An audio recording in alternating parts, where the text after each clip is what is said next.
उपेंद्र साहब शेंडे साहब से 14 अप्रैल को मुलाकात जरूर हुई थी इसी कमरे में, तो मुझे ऐसा लगा कि इस पार्टी के अलावा और किसी पार्टी में संविधान की रक्षा करने की शक्ति नहीं है जो इस पार्टी। इसका नाम है गोरिपा। इसी पार्टी में एक पहला सांसद भी हुआ जो स्पीकर भी बना हमारे पार्लियामेंट का, जो राज्यसभा तक पहुंचे। इसी पार्टी से एक आमदार बने जिनका नाम उपेंद्र शेंडे साहब था। आज मुझे पूर्ण भरोसा है कि जो व्यक्ति ये सामने खड़े हैं, हो सकता है कि कल को ये भी बीएमसी के नगर सेवक हो। एक कर्मठ व्यक्ति हैं हमारे श्री अशोक वानखेड़े साहब, मित्र हैं। मुझे लगता है कि नागपुर का सितारा ये चमकेंगे।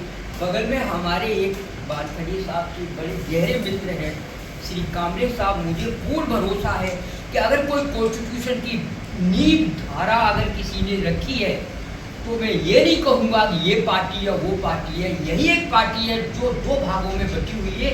एक तो वो पार्टी जो संविधान की रक्षा कर सकती है और एक वो जो संविधान की बुराई कर सकती है। तो ये देश जो है आज की तारीख में, माननीय अध्यक्ष जी, आज मुझे कहना पड़ेगा आज, क्योंकि मैं जब लोकसभा का चुनाव 2014 में लड़ रहा था प्राइम मिनिस्टर श्री नरेंद्र मोदी के खिलाफ, तो उस टाइम 22 अप्रैल थी, 14 अप्रैल निकल चुकी थी। अब मेरा नामांकन लगभग रद्द हो चुका था, लेकिन स्वीकृत हो चुका और मैं 44 नंबर पर अध्यक्ष जी लड़ रहा था। मेरी कोई उम्मीद नहीं थी कि मेरा नामांकन भी स्वीकृत हो जाएगा, क्योंकि बड़ी बड़ी ताकतें लड़ रही थी मेरे विरुद्ध। मेरे साथ कुछ नहीं था, सिर्फ एक ही चीज थी, संविधान। संविधान आर्टिकल 21, आर्टिकल 19(1)(a) और आर्टिकल 14, उन्हीं के कारण से आज मैं सुप्रीम कोर्ट से ऑर्डर लाया हूँ। बड़ा सौभाग्य वाले दिवस होगा। यही पार्टी एक ऐसी होगी जो मोड़ देगी टाइम्स ऑफ इंडिया के द्वारा देश की बातों।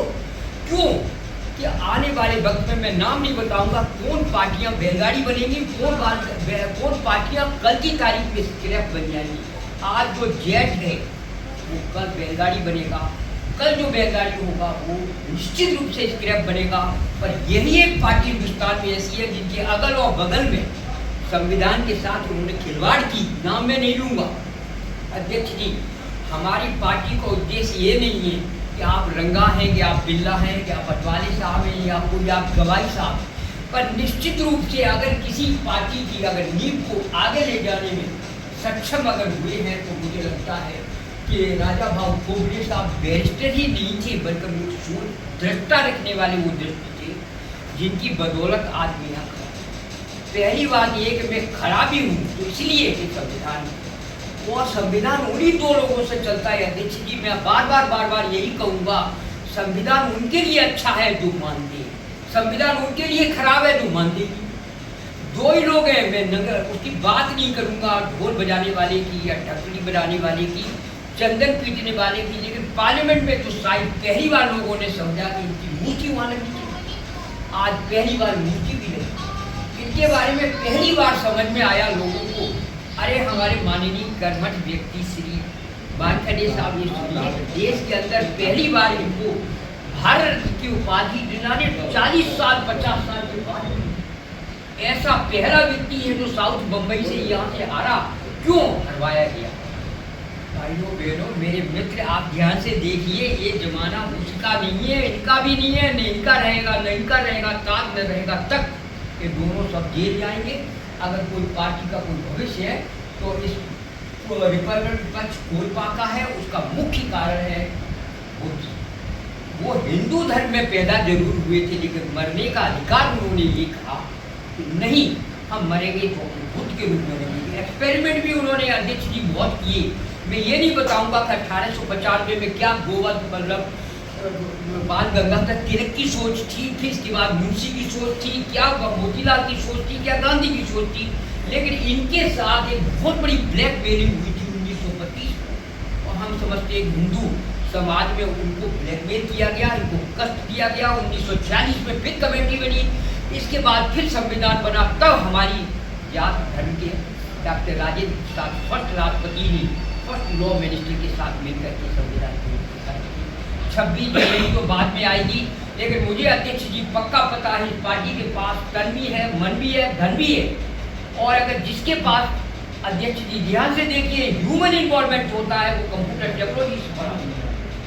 अमेरिका में भी जो आदमी राष्ट्रपति आज जीता है, मुझे कहना पड़ेगा कि वो आदमी संविधान के कारण से ही जीता है, क्योंकि उसके पीछे छल बल दल और धन था, और वो आर्टिफिशियल इंटेलिजेंस थी।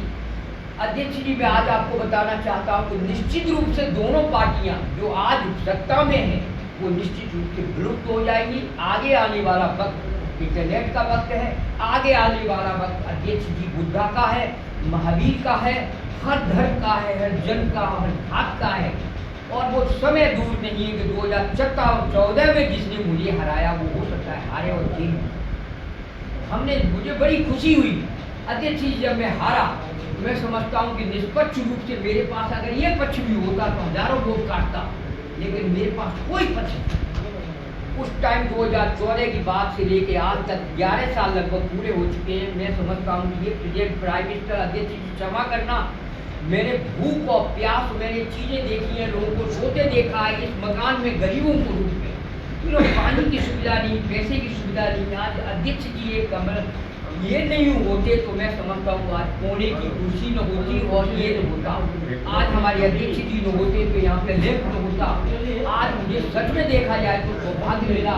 कांग्रेस साहब, मैं क्रेडिट देना चाहता हूँ कि मैं लाल बहादुर शास्त्री जी के अध्यक्ष जी परिवार से भी आता हूँ, जहाँ प्रथम प्राइम मिनिस्टर जी, कम से कम दूसरी प्राइम मिनिस्टर तो देश की हुई थी, बहुत बड़ी ईमानदारी, लेकिन प्रथम राष्ट्रपति हमारी ओर से आते हैं डॉक्टर राजेंद्र प्रसाद। तो मुझे ये भरोसा है कांग्रेस आप पक्का इस पार्टी से चुनाव आप लड़ाइए। अध्यक्ष जी आप अपनी टिकट से, अध्यक्ष जी आपकी टिकट से मैं आपको बताता हूँ जीत सुनिश्चित है। मैं इससे ज़्यादा कुछ नहीं जानता। मुझे ये मालूम है कि मैं कोई पंडित जी नहीं हूँ भविष्य का, लेकिन बेहतरीन मुझसे बड़ा पंडित कोई नहीं हो सकता राजनीतिक शास्त्र का, जिसने पार्लियामेंट में 45 साल गुजारे, 40 साल पार्लियामेंट के बजाय सुप्रीम कोर्ट में गुजारे। आज भी मैं ये कहता हूँ कि देश दो ही भागों में बटा हुआ है, संविधान संविधान संविधान। मानो तो संविधान अच्छा है, न मानो तो संविधान अच्छा नहीं है। लेकिन टीका लगा करके, यू टर्न लगा करके मंदिरों में जाने से बेहतर है कि आप यहाँ पर टीका में लंबी लाइन लगाओ, इससे थोड़ी शिक्षा ग्रहण करो।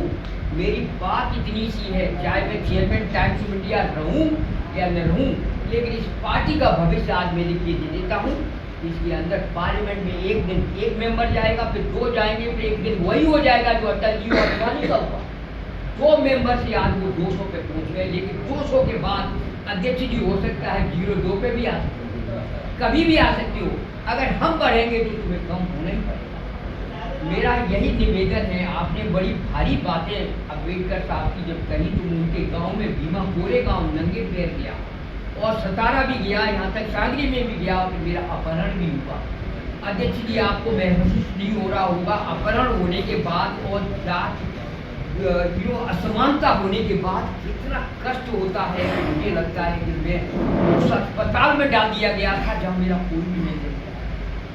कामरे साहब जैसे वो कर्मठ हुई, बनखड़े जैसे मित्र वहाँ मिले, मैं छूट के जरूर आया, फिर भी मैंने एक अपील की, सुप्रीम कोर्ट में रिट पिटीशन डाली तो मुझे बचाओ, मैं बचाओ। और बचने का परिणाम है कि मैं आज आया। मेरे लिए रंगा बिल्ला न दाएं न बाएं न बाएं न दाएं ये पावरफुल नहीं है। मेरे लिए संविधान पावरफुल है, बाबा साहब पावरफुल है, और हमारे बुद्धा जो आज हमारे यहाँ आई है, इसका मतलब हमारे यहाँ लक्ष्मी भी है, सरस्वती भी है, गणेश भी है, धन भी है, तन भी है, मन भी है, जीत भी है। एक जय भी।